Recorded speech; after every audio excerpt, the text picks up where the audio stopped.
So we went back, we got our pixels from Q2, we did a little bit of concepts in the middle, and we looked back at our EQ1 concept. And then we did some studies, you know, what we want to show in the Pixies, what kind of characters they are, where they're going to live, you know, what things might they need in their environment. Just a lot of reference. Anything we do, we always have a look at the reference. No matter how many times we do something, it's always best to recheck yourself and see what else you can find. And then we started these, some line drawings. This is much more what we want for. We want something more, a little more characterized, something that kind of set them apart. When you see these things, you want it to be something that you haven't seen before in game. So after that stage, we're like, well, we got to do some wings. Well, we have a big variety. We got stuff that looks like it's Voltron Super Tech. And then we got Raiders, little B wings. And we finally, you know, we nail it down, we show everybody all the designs, everything we got, and then we nail it down. Like, okay, those are the wings we want. Now let's do some colors. And we'll do some color trials. And whenever we do this, we always get from designers like, okay, we want them all. We're like, no, we can't do them all. But maybe you might see some of these guys in the future, like the middle guy who's like kind of like an undead. But you know, our final render is right here. This is our final guy. This is what we came up with for what we want to show as our new Bixies. So when you go into a zone, you see something cool like the Bixies, like, well, that, you know, we want it to be like a new thing that you haven't seen before, and that's what we came up with. And then when we're doing, we're like, well, we always like to have bosses. We got to do the boss type stuff. Like we've got to do a queen. You know, we got the female Bixie, then we got the queen on the right. We want something as you travel through, you see the new characters, you run through your quest, and you come to either a boss or the hierarchy of whatever quest line you're doing, and that's when we came up with the Queen Pixie on the right. So after we figure out what we're going to be doing, then we go to our creation, our modeling phase. This is the stuff that we start working on our assets that will go in game. This first shot here, this is yeah. Yeah, when Tom saw this, it looks like a bee jammed up his butt. That's almost only Tom would see that. Now we see it. Yeah, now you can't get away from it, right? But that was our high-res model. From there, you know, we get the high-res model using ZBrush and things like that. And then after we figure out that, we get that nailed down, then we make this is our low-res geometry. This is a geometry that you see in game. If we try to put the other geo in game, your computers will just start smoking and shut off. So this is what actually comes, this is the model that will be in the game. And we take that other model and we sample it. Basically, we use a program that looks at all those high details, and it makes a couple maps. And we get our color maps in the middle there. That bluish, kind of purplish map, that's, you know, the normal map we get from that. What we do is we use that map, and it tells the computer, like, hey, on the button, I stick out further than the rest of this part.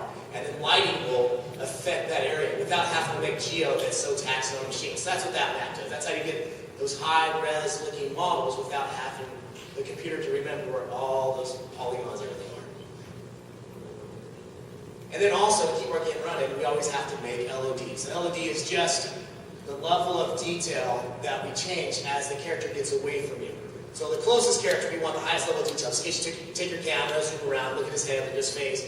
You want that high-res of the character up close to you. Then as it goes away, we don't need all that geo. Sometimes the character's only, you know, so many pixels on your screen. We don't need a high-res of the character on the screen that's only taking a tiny amount of space. But we also want to make it to where you really can't tell the difference. Like if you look at all these shots, you wouldn't know that that guy on the left is super high-res compared to the other guys until you go zoom in on them. And that's what we want. As the characters go away from you, we don't want you to notice those pops. And here's the final models. A few tweaks after, you know, we fix them to the wing, alpha challenge stuff, but this is what they're going to look like in game. Uh-oh, video's breaking. Nope. Lag. Tim's doing it. Yeah, exactly. That's not female. No, that's the male guy right there. Wasn't the first thing that was said female only race? No, I don't remember. These guys are awful. Yeah, and we always do different variants. This guy's a scholar. We have the soldier guys, the queen, the scholars. Now we got to treat this on every year. Usually it's, you know, Tom and I and Aaron will come and we show a lot of character stuff. But this year I got Tim to come and he's going to show us all the environment stuff that goes into our game. He's got a great presentation for you. So I'm going to hand it off to Tim Haohmaru now. A real treat. Yeah. I think I was a pleasure last night. All right, so this is the process of creating Cobalt Scar. Creating an overlay zone for us takes us months, sometimes almost a year. And day one, sorry, let's go back. It all starts with a design document. We get this from, where did it go? I can't find it. Oh, wow, that boring. It all starts with a design document. From this, we get purpose, designs, ideas wrapped into a document. We can kind of jump into, see what they want, kind of gauge scope, know what we're getting ourselves into, and start concepting, getting reference, and know kind of what we're going to do. We also can work with them to basically show the story in the zone. Something Holly's been pushing for, something we've been pushing for is less in the text and more in the zone, more in the characters. From that, we'll concept, we'll spend some time trying to get out ideas so that the artists know what they're going to be working towards in the end. And right after that, we'll build a 3D sketch, a very low poly rough that we can run around, feel the scale and scope of, and know if this is something we want to do, scrap it, change it, add mountains, remove mountains, add a lake. At that point in time, that's when we can make those big sweeping changes. After that, we get busy. Day one, look at that. We get in a room with design, we start drawing on the whiteboard. That's not your whiteboard. That's not my whiteboard, no. But this is great. Even though it doesn't look like much, Cobalt Star is in there. I'll point out possibly the Drakelands, Combine Camp here, all the way down to the Haohmaru area. You can see. So from there, design will kind of clean it up and pop it into the document. And it'll look like this. Now things start to look a little more familiar. I want to jump ahead a bit and show what this looks like next to what the completed zone looks like. Again, why this is so important. You can see that it's really not too dissimilar, but even from this, we ran into issues of the zone layout and flow and where we're going to be able to have enough space for quests, etc. So you can see it's really thin right here, much deeper over here. Those are the issues we need to resolve early. We cannot resolve them later. It just takes too much time. So then we start gathering some reference. You can see the original Cobalt Scar up here, some water erosion, which might look familiar from Cobalt Scar, just some unique land shapes, coastlines. We wanted a really kind of Alaskan coastline, crisp air feel. Driftwood, which you can see there as well. And then we start doing some concepts. A couple initial interiors for the Haohmaru cave area was much nicer, but then again, going back to the story that's being told, particularly in that cave system, we wanted a progression within the cave that kind of said, you know, everything's kind of all right at the front. And then as you go deeper, things start to get a little bit more bizarre until ultimately we get down to the last room and something bad is going on. Again, some objects that go inside the cave. This is the exterior shot. This was originally kind of a concept for Yeppa's Last Stand. You can see him right there. He didn't end up anywhere near here, but this pillar is actually in proximity to that. Again, this helps give the artists an idea of kind of how to set up the area and get the designers to understand what we're thinking at the same time. It's much better than words. An initial shot of the Drakelands. If you're noticing here, the original concept was much more like a hotel. Designer kind of wanted something more roost-like, so all the drakes would kind of sit in these little pockets, but we took issue with that because we thought ultimately that wouldn't work out as well. It'd be excessively heavy for us to build, but I don't think players would have enjoyed having to kind of hop out of a pocket, fly to another one, land in it, and keep doing that. So this gave us the opportunity to have that discussion and completely change what the Drakelands ended up being. And you see some initial concepts for the Combine Camp here as well. So, another last kind of mood piece. You can see the Combine Fortress. This takes cues from that original whiteboard sketch we did. We knew that we wanted a slow slope that went up to a massive cliff that overlooked what was going on in the Drakelands, so we could push that conflict of the Drakelands and the Common Army fighting. So we set this piece up, and we took this and made that. Doesn't that look awesome?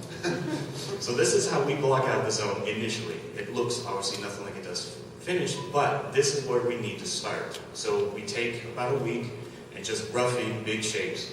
Now I've got a movie that kind of explains the entire process. Again, starting with the low poly 3D sketch.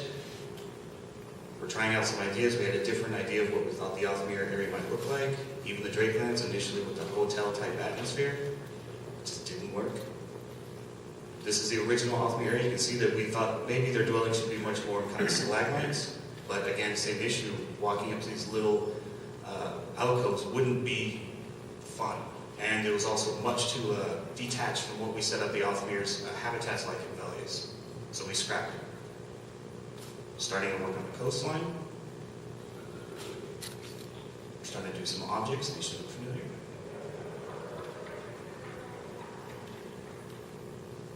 Coastline starting to take shape. Mountains in the back look completely different. You can see them ringed in pink here.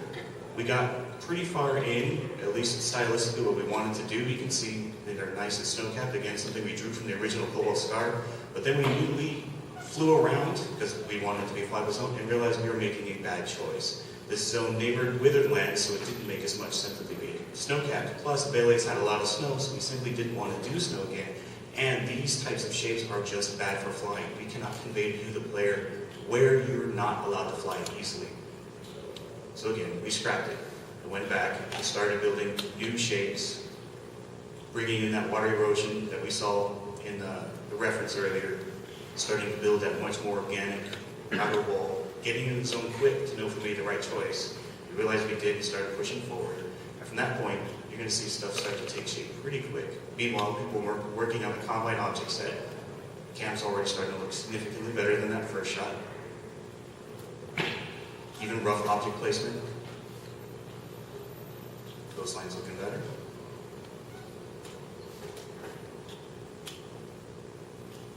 Starting to build some trees. And again, there's multiple hands in the zone. A lot of people placing a lot of things to make sure they work with the lighting. Siren's Grotto area. There's the Haohmaru cave right there. So this area currently has nothing, but immediately you can see in the next slide, that pillar's there, the objects are being built, and everything starts to come together pretty quick. We're going in for the lower level detail, building some objects for that cave. This is the sheen stone at the end. And there's the cavern it's in. That's wine. Yes, wine. Stains everywhere. Great shadows. And there's the initial camp, which looks completely different than that. Combine area, again, much more object placement, seating now just in the ground, plants, trees, plants, loads more objects getting placed. This is where we're going back and forth with design, and they're giving us the ideas as they're starting working their content to really sell the points of interest in the quest lines they're doing. Lots and lots of objects. It's amazing what rocks and bushes can do for the feel of the zone. Something we've really started to push in the last few years. Flora, just stuff on the ground. Now we're doing the environment settings and the lighting, trying to bring it all together. We're jumping around the entire zone at this point, just kind of polishing up everything.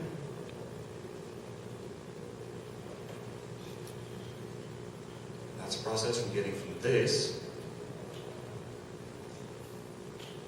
to this. Careful makes everything better. And in a simple movie, that's how Cobalt Scar was made.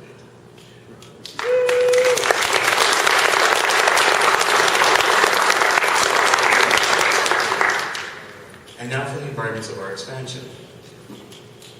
So we had some initial art goals.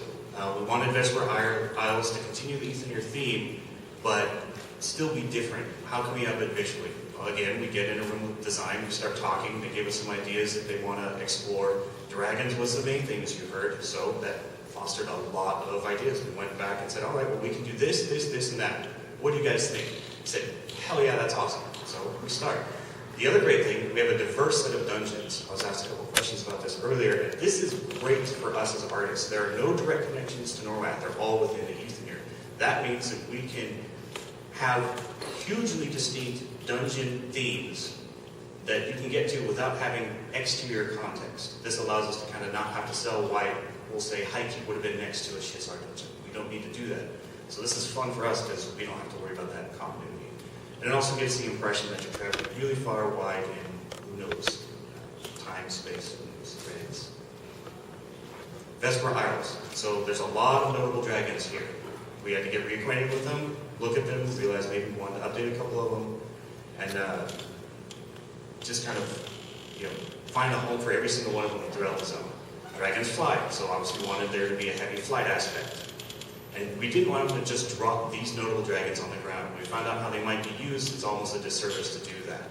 So, dragons are timeless, they're powerful. We wanted to elevate their importance somehow in the zone that said, even in the Ethanir, they have an effect on the zone.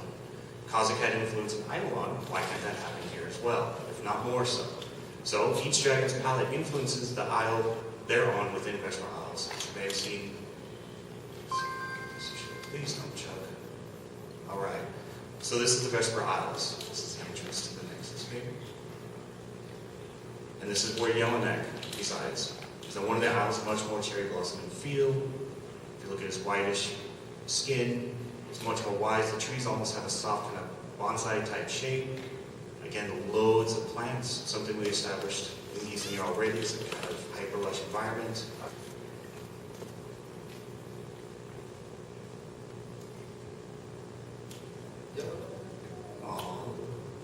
He's not good.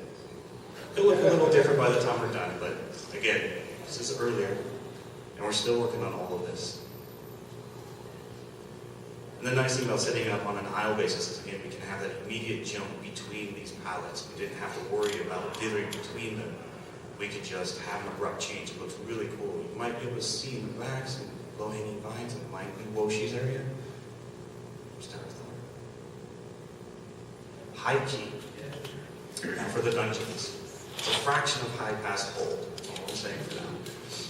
Stake style, subtly ornate throughout. We realized that this was a kind of low ground.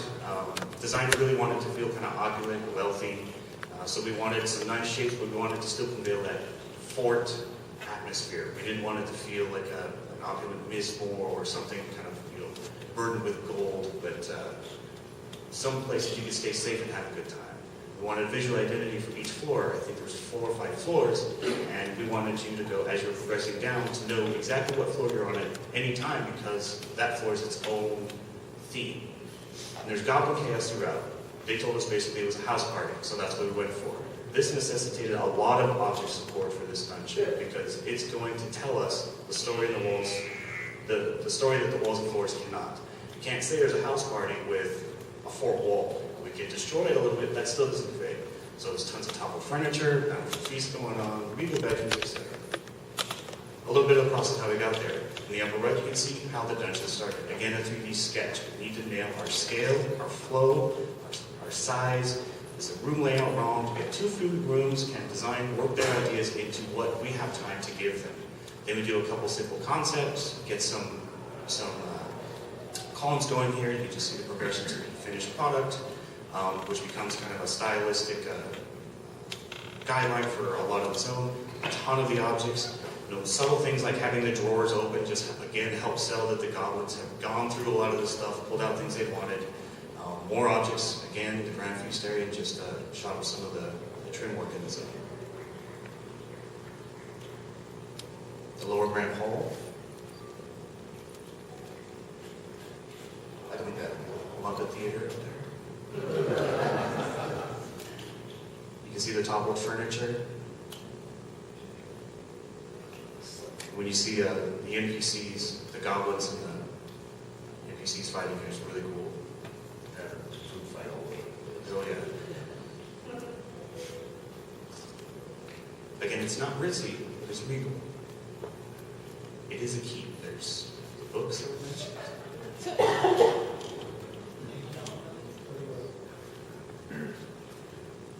Okay, down to the dining hall.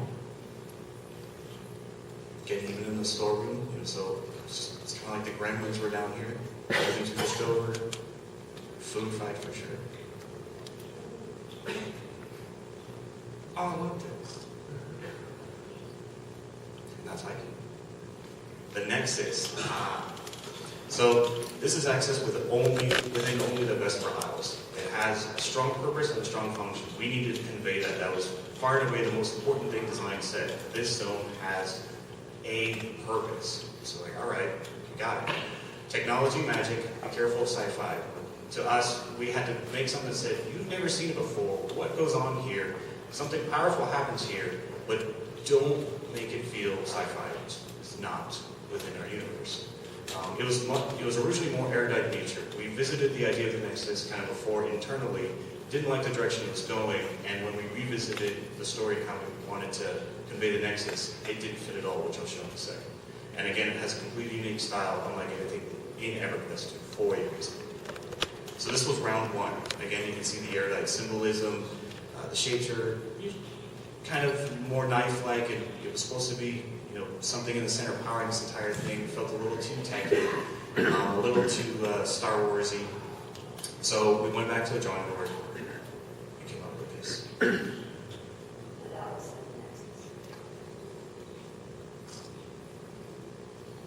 this is not all of it, I'm only showing a small portion. There are some hallways in the back that lead to something else.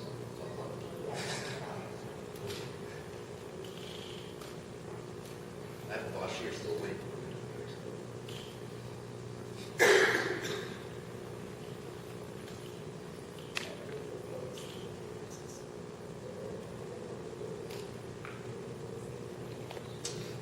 The Temple of Vishen. So this is our first flyable dungeon in EverQuest II. This is awesome. Again, it's artisans. It was built for dragons by dragons, so you must fly to progress. And we wanted to really sell the fact that you didn't belong here. Sometimes when we make rather large dungeons, we always have to keep in mind the player is on foot, so they have to be able to navigate the steps that we'd love to be as high as this room, but everyone needs to walk, so there has to be a silly ramp or some other method to get up that stair. Was not the case here. Immediately from day one, it's like, well, humans don't walk here, so let's make everything built for flying. That means, you'll see in the video, that means a lot of the platforms you need to get to don't have footpath connections. They don't have ramps or elevators or even portals. It's get on your mount, fly right up to it. A lot of the design was based on dragons. And a lot of the hallways can have an oval shape, as if their wingspan was splayed out and they're flying through it. So a lot of talon, claw shapes. It's a regal dragon temple. You can tell someone or something powerful is in here, but it's not just like a temple you'd expect. Someone who built for the dragons. It was built by the dragons. And there's much more to see than what you've seen here. Again, just a couple simple concepts. We start doing some room shapes. And if I was to say, a human standing in here would probably be about the size of my cursor. And then a roost towards the end, just how we get from an idea and then start putting it in. This room is massive and someone's waiting there for you. And a top down, which this is older, it already looks different, of the zones as a whole. This is towards the beginning. Yeah, we've been having a lot of fun with this dungeon. Again, just the fact this file allows us to explore different ways to build dungeons. You can see that kind of oval nature, the sides of the hallways pushed out. These steps are not for you at all. I expect to get loads of complaints that you can't jump up some of them. Oh well. And there's this whole under area here too. Again, that's great. There's tons of exploration off the beaten path. Upper platforms, side platforms, side platforms. It's going to be really fun to navigate. Very non-linear. Maybe a familiar face. Maybe it doesn't belong here. I want to put it on there. So I did. That's our version. And Heydelaar Temple, because I'm not pronouncing that.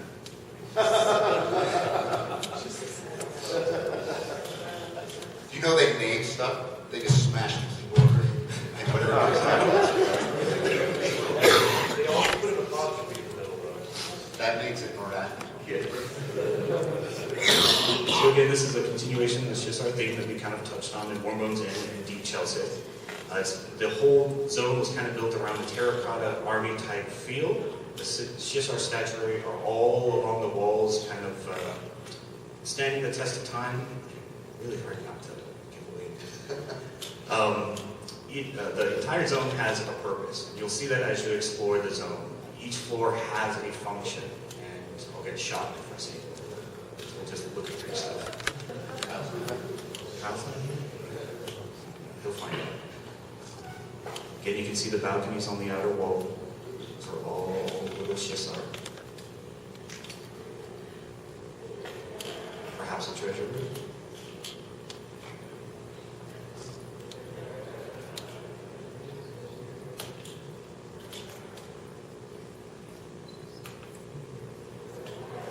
Aaron.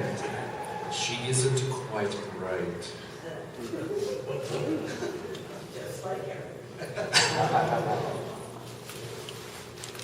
The Gallery of the Timeless.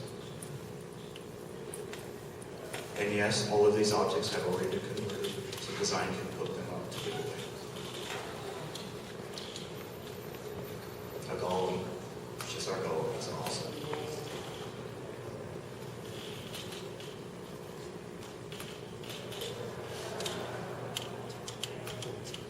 And there's more, but it's pretty early, so we can't show too much.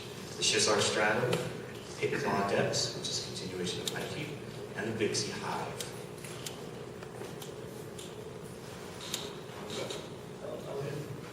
All right. And those invertebrates. I was just in awe looking at all that stuff.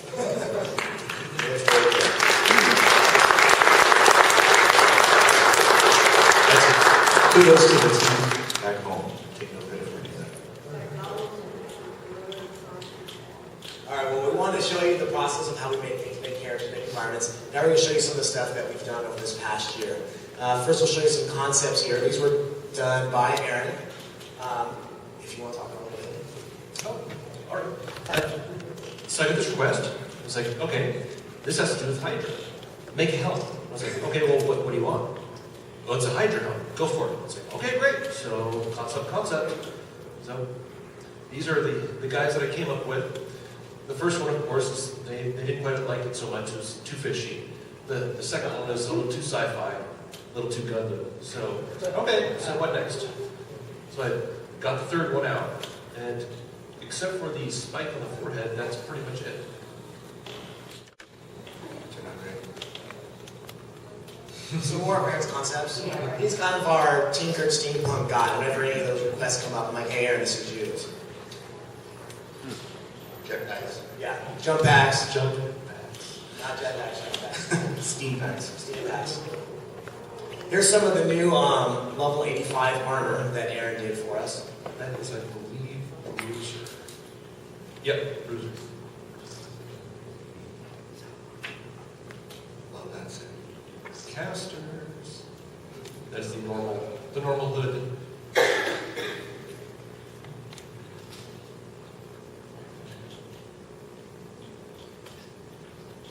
Doing a lot of stuff with like layers and things like that. We're trying to give that feel of, it's just not a huge chunk of armor that people wear, and there's actual layers. If in the real world, you would be wearing, you have your cloth with the chain, with the plate on top. So we want to give that type of look, and that's what a lot of these do.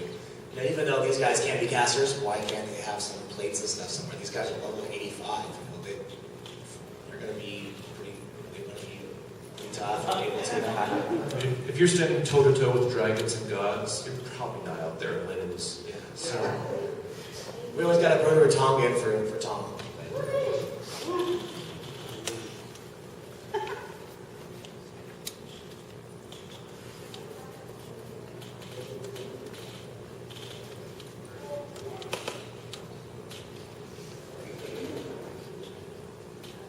This guy is kind of cool. He's a fire wizard looking.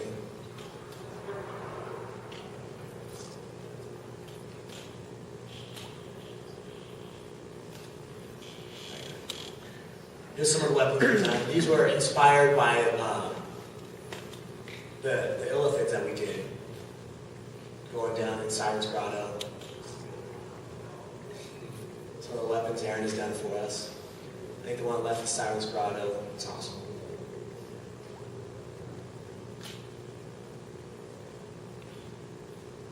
Nightmares. Yeah, Nightborn dagger on the left. That's actually one of our interns. He's doing Player Studio stuff for us now, so it's really cool.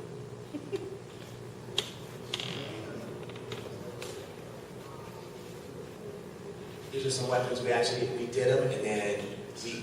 Aaron's purple. Yeah, Aaron's purple. It's purple period.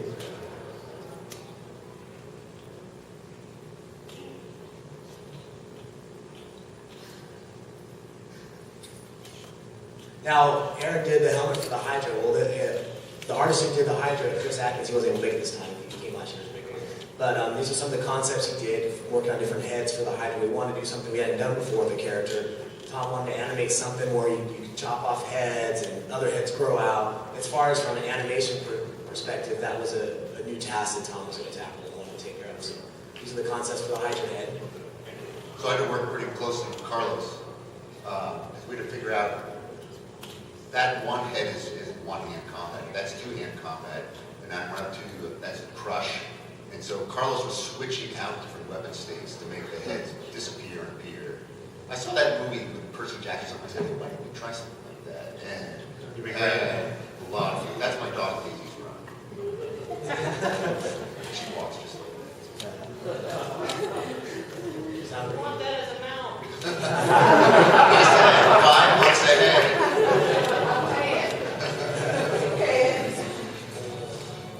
So when he gets pissed off, he bites off his head and goes to the difficult mode right there. Some more animations. Your voiceover's I'm talking. not trying. Mark, first one noise. I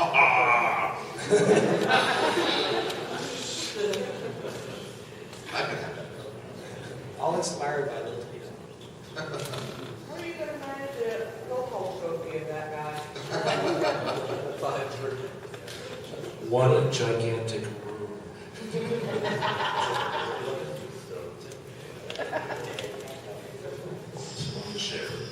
So Brad Constantine is another one of our animators, is animating. Yeah, no, that's the evil butterfly characters. There's a, what are they called? Yeah, exactly. Hungry. Yeah, got the little tail there. Yeah, these are guys that are going to the Nexus. We're still making a few color changes on these guys. I don't think they'll be gold in the end. One of the dragons, this is the only dragon I can show. I've been making tons of dragons, but designers wouldn't let me show them today. I'm like, all right, you guys are going to have to go find them when the expansion comes out. Oh, Soul Road. This is the long dong version. we had to pull that back. It's all right. There's nothing I can do with that. Soul Road is the first character I animated in Flames of Power on EQ1. It's fun to get to redo him again for EQ2. Oh, you love it? Congrats. And no, it's not. You just got to this video. That's when they come to life. Smash! This guy's noise. I don't have to do it.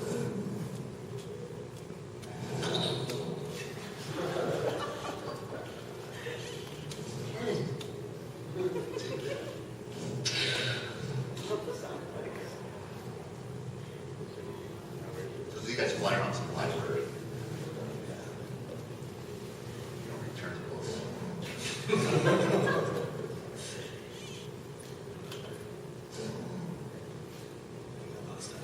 We'll do a lot. Tom will do a lot of different animations, a lot of different tasks because it gives them more personality instead of just a single like over the hand. Give the designers a lot of variety so we can really bring the characters to life. He's done. I want to show this. This is one of our big things we got coming out this expansion is the challenge. We really enjoy doing the challenge. Chris Askin made the models. Tom did the animations, and it's really cool that the concept behind this was kind of having a pet that you could kind of pimp out your ride. That's one thing that our game is all about, is pimp your ride. You go out and get loot and you make your character great. Well, now we have another avenue for you. You grab your little pet and you change out arms, change out heads based on stuff you find out in the world. You pimp your pet, yeah, exactly. Now look at the future. That's stuff we've done recently. Now we're going to show you some stuff that we got coming out. We're always working ahead. Sometimes, we get time away and we start working on the next things. Well, these dinos, we've had these for a couple of years actually, and they've been sitting there. They kind of look like little plastic toys that we played with in the 70s and 80s. So it wasn't what we wanted. We're kind of like, we need dinosaurs that are NORAD. And they're like, we can't have that. We have people tell me, you can't have dinosaurs. They're not going to make it. I'm like, give my team a little bit of time. We'll make something really cool. So that's what these are. We came out with these. We're like, okay, that's it. We want them now. I'm like, I told you, we'll take care of it. There it is. Yeah, that was an Ankylosaurus. He's a mount too, right? Yeah, every time someone sees them, like, they've got like that amount. I'm like, oh, It's really Chuck Heard.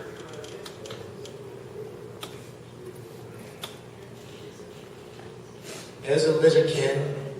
These will be populating the zone in the future. And here's the Our version of a T-Rex. No, that should be a mount. Yeah.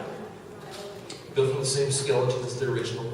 Yeah, that's what we did too. Like, Tom did the animations on all those dinos, and we didn't want to scrap those. So we made Geo and everything to fit the animations that Tom had already done.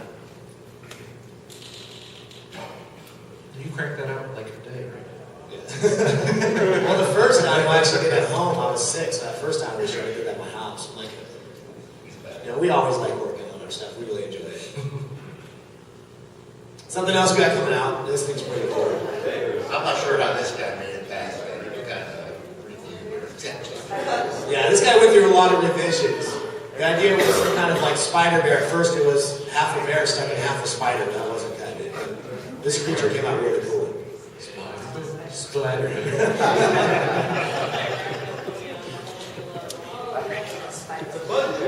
All right.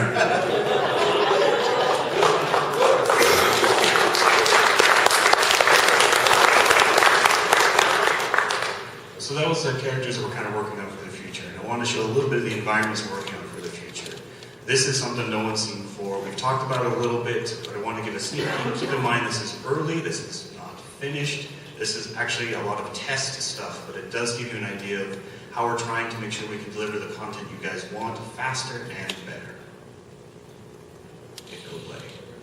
So this is the test zone of a new engine feature for us to build terrain zones. Oh, wow. I'll pull out my character in a second. The ground is much higher density. The blending is much better, and I'll explain that in a second. And this area was done in 10 hours. We could not do that in 10 weeks with our current process.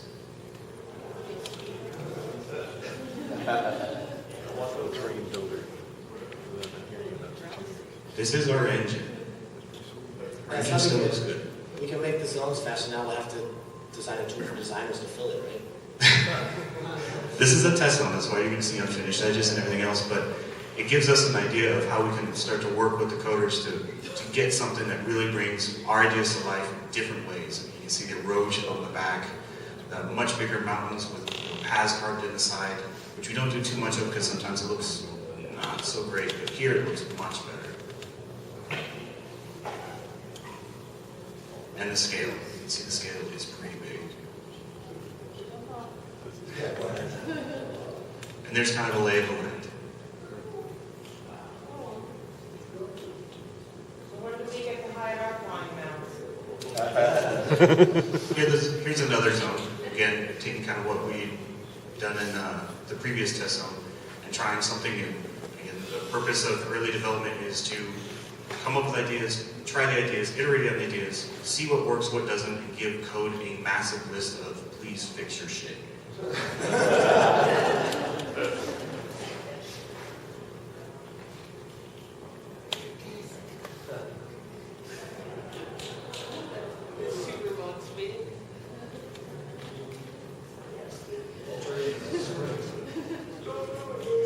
For us, some of the stuff that this also allows us to do is just cliff sides are much more interesting, and that's all playable surface. If we were to do something like this now, it more or less have to act like a wall. It also gives us a chance to do much more organic coastlines. You can see there's so much more profile and interest down here than there is in something we kind of currently do. Again, because it's just murderous on top. And here's a little bit of a snapshot of the workflow. I didn't show too much, but I wanted to show the key things that really impress us as artists, environmental artists, to get better looking zones quicker. And then far and away, the main thing is blending. Again, just being able to go between different materials, and all these recesses is one sand, and on each molehill is another. Here's kind of an inside look of the blends. So each color is a texture. So here we can blend 5 materials. And last year when we were showing the dungeon creation process, we showed a little bit of the pain we go through to blend now. So this is how we blend out. It is, as you can see, black and white. That means we can blend 2 materials. It's kind of techy, but this really limits us in terms of trying to give that moment-to-moment change in the ground. You can see the paths, very rigid lines on the outside. It just doesn't feel smooth and natural. So the second we can blend 5 materials, we get a much more interesting lay of the land. You see all the erosion lines back here. We can just paint them, and it's there. And we can also tint. So once we've done that, we can come back in and just layer color on top to further pull out shapes. You can see the whites in between the sand hills, some of the rust colors on the tops of the hills here that we can place objects on, all without additional textures. It's really cheap It's really great just to kind of paint. We can do some false shadowing below objects.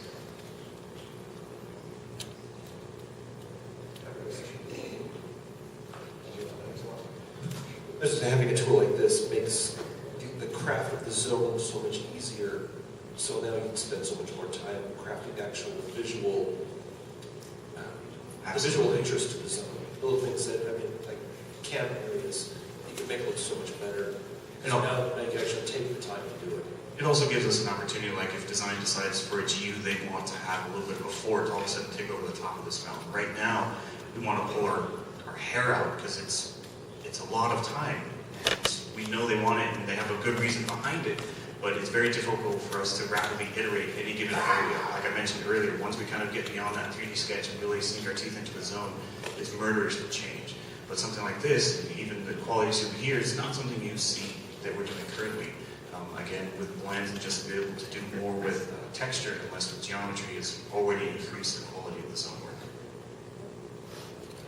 Fun with it. Yeah, we always have some stuff that we want to show off. I call this the fun with art, or I call it fun with Tom.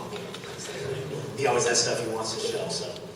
But, okay, first I want to show, like, when you're playing MMOs, one thing I always think about, you get to level 8, you get to level 9, you go into a new zone, and I'm like, all right, I'm going to kill someone. Okay, there's a level 95 deer. I'm going to go kill that deer. I got my level 95 deer. Well, I'm going to show you why rabbits and fish or whatever can be level 90 in our game. So you take this little fish right here, you stick in this little guy in his little bowl. Well, I'll show you. We have our own VR simulator for EQ2. So we train all our mobs in this VR simulator. And this is how we bring them up to level 95, so they can be an epic mob. We teach them a couple little hits here and there. Now the main thing we got to do is, is the psychological stuff. We really try to drive them crazy. And this really pushes them over the edge. And bam, they're doing level 95 stuff. That's so much, boom. Level 95 fish right there.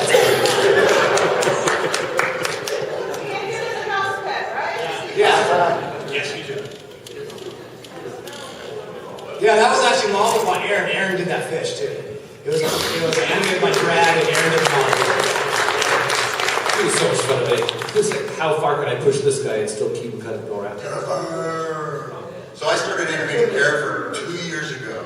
And for 2 years, I'm like, what are we going to do with him? What are we going to do with him? And 3 days before We always like to show this is what it'd be like if you really fought a dragon. Yeah. That sword would be a toothpick. So 3 weeks ago, they said, hey, when are you done? We did the start. Yeah, I think we showed Garrett Firm like a silhouette of him last year at our panel. So I had that animation climbing up, sitting around, and I said, why didn't he fly in the end? He had to do the animation. Right, put it on.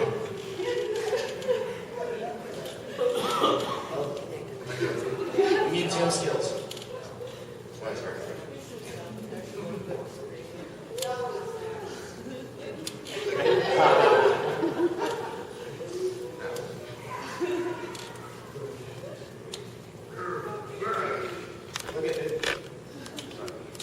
Oh, cool. All right.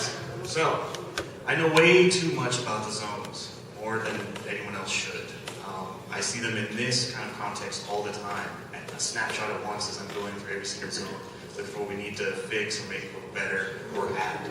So I've got a couple questions, and feel free to shout out for the first few, but I do have fully a prize. Our hats disappeared. We got new ones. Yeah. Oh, awesome. Does anyone have an idea what the largest overland zone we've created, minus any ocean, might be? I heard Cunard, but... Which zone? Versus waste. JW. Ooh. Fens. That is Fens on the left. That's Antonica, and as you can see, it fits in the swamp of No Hope. That's 6 square kilometers, and that's actual Kino size right there, and it's almost Matheson's watch size. This.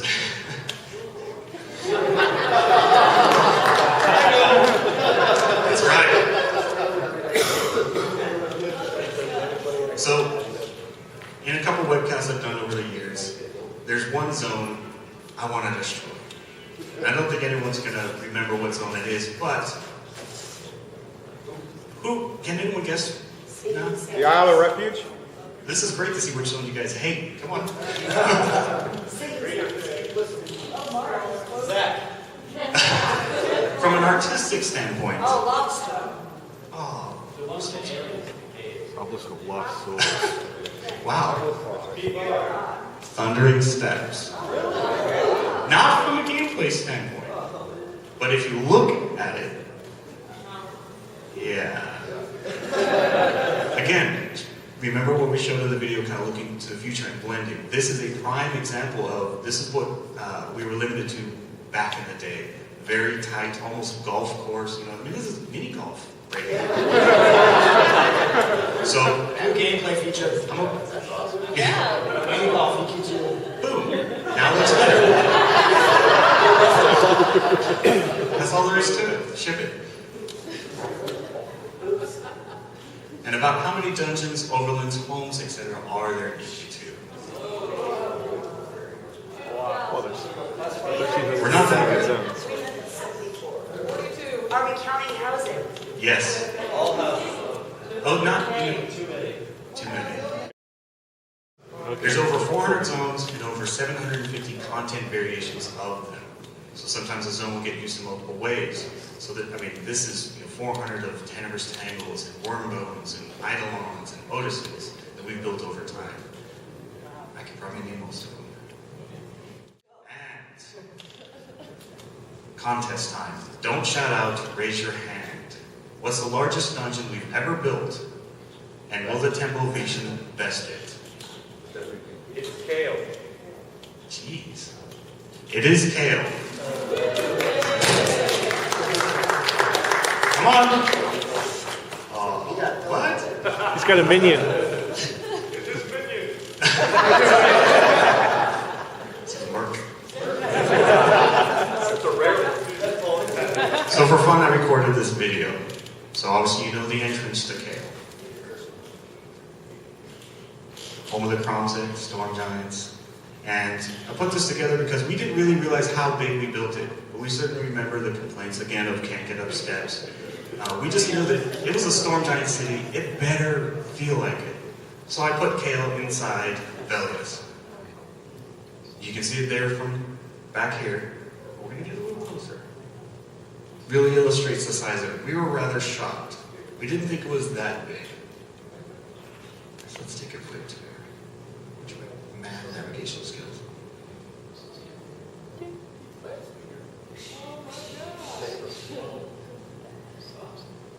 Still.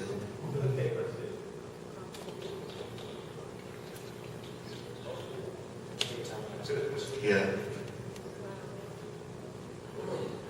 The artist who built this, Michael Bacon, also built Temple of Vision. And by the time we're done, we don't know if it'll be larger. It's close.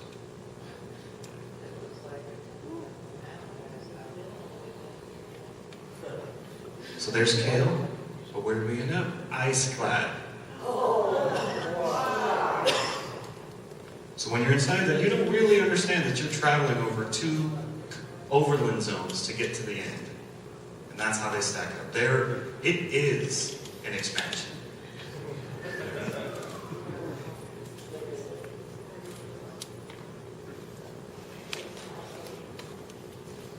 That's pretty awesome.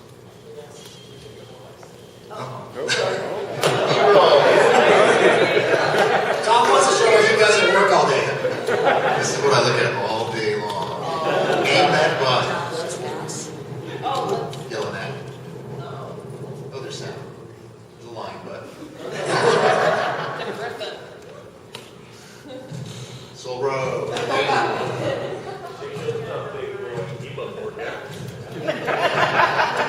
This goes on for a while, so sit tight. Tag the button.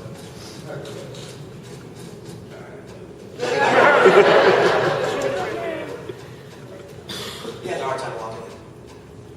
Bow, chugga, wow, wow. Is that so? Yeah, that's what it is.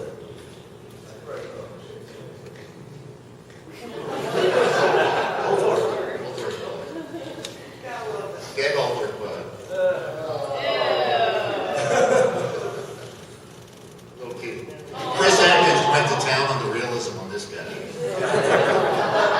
pull him back a little bit.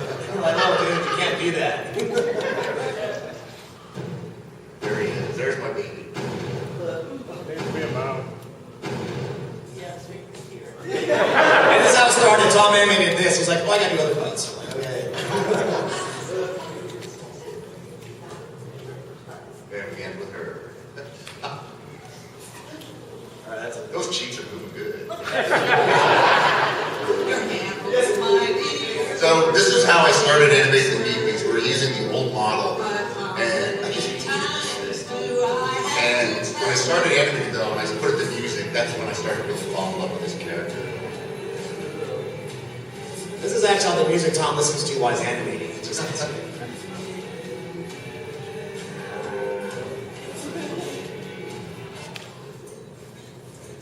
So this is my first test with the newer model, like first acting field.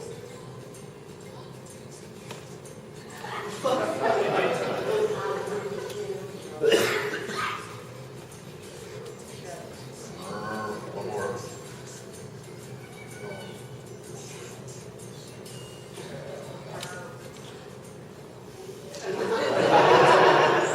So then we're just going to shrink down the meat piece and make babies. And I'm like, no, we can't do that. They have to be cuter. So we just went ahead and reanimated these pets. All in the model. So they were a lot of fun too.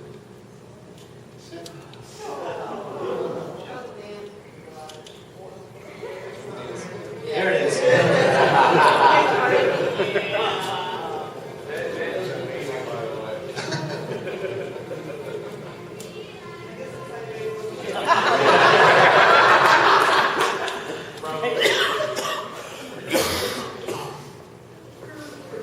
We got a little final video here. Talk about, Tom has been working on the character thing for a long time. So we'll show a little bit that Tom actually did a little previs of what he was working on. The character event was almost kind of like Tom's little baby. He really wanted to make it happen. So here's some footage here. So I kind of talked to design, and they said, well, we wanted to do this. So I have a drag, that's an actor, but it's yelling at. So I just kind of put together these little events that I thought would be cool and put them into a story. And I said, how's this? And they're like, well, okay, we'll go with it. And I got together with Jason Warner. He really came through putting this thing. So you can see this is all just really rough stuff, but it's giving an idea of what's going on. He's gonna slingshot back. That was a bungee cord.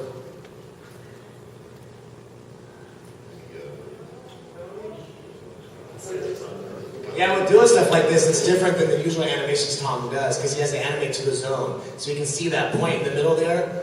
Tim and his environment team have to put the zone in a certain spot and give Tom the zone, and he has to animate to the actual zone. He can't just run cycles like he usually does with the other animations. When I first killed Yellowneck too, he came in like a ragdoll. It was really cool. Like, man, you can't do that.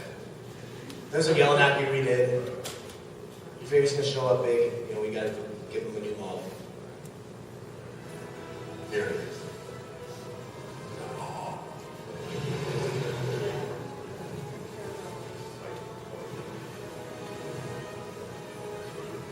And people, when you see this, you don't have time to check it out. So I'm like, no one's going to see it because you're doing all this other stuff. So they said, well, we'll let them go back. So that's why you can go back. That was for me.